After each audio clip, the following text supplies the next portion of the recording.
Humingi ka sa Diyos ng yaman. O, bibigyan ka ng lugi para matuto ka. I-prepare ka ng Diyos para pag nagnegosyo ka na sa susunod, magaling ka na. Humingi ka ng magandang relationship. O, alam mo kung sino ipapag-alala sa'yo ng Diyos, yung kayang saktan at durugan yung puso mo. Ganun talaga yun. Kasi i-prepare ka ng Diyos para mahanap mo yung tamang tao para sa'yo. Kaiba magturo ang Panginoon. Very unconventional. Bibigyan ka niya ng leksyon. Hindi niya ibibigay sa'yo rekta.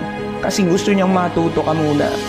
So anytime na manghingi ka sa Diyos at mananalig ka, tanungin mo ang sarili mo, ready ka na ba sa leksyon? Kaya mo ba namnamin yung sakit? Kasi kung kaya mong namnamin yan, o dyan lang ngayon papasok ang blessing. So wag mo questionin ng Diyos. Huwag kang kakanta ka pa ng Gary B na kanta, diba natutulog ba ang Diyos? Hindi. Sinasagot niya ang mga prayers mo. Ayun nga lang, sa kakaiba.